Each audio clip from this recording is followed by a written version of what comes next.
Hi, my name's John Hawken with Miller Industries, and today we're lucky enough to have with us Ed Mabey of Ashley Sling out of Knoxville. Ed is going to talk to us today about the Crosby Snatch box, its proper usage, and also how to properly do the rating when using a Snatch block to the requirement for the pull. Ed?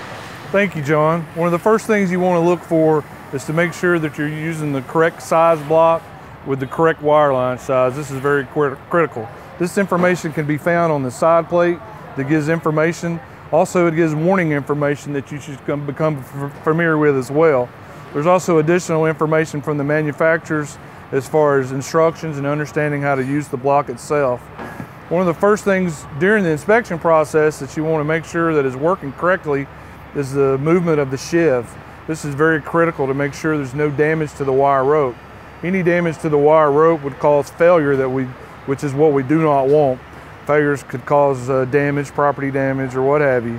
Other key issues to look for on the block is to make sure there's no damage to the latch kit. We want the latch kit to be able to function properly during the use of the block itself. A couple other things to look for is to make sure there's not any excessive wear. Any type of wear on the inside part of the hook here could cause damage to your sling, which then would cause a premature failure as well. A couple other key points to look at is right here on the main bolt that runs through the block itself that maintains the yoke. We want to make sure that this hairpin is engaged at all times during use. If that's not engaged each time, that can cause the block to side load to where it was not worked correctly.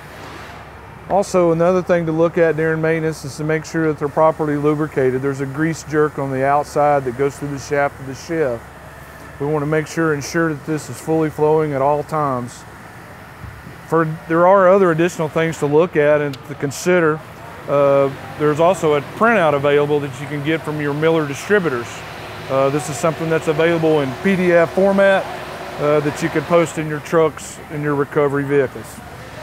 You know, I'd want to take a note on that. One of the #1 things that we always see is the fact that people do not lubricate their Snatch blocks, and that is a good point. All right, well, thank you very much for that quick bit of information. Don't forget that we'd like you to subscribe to our news feed on the Miller website. Go ahead and take advantage of this good opportunity.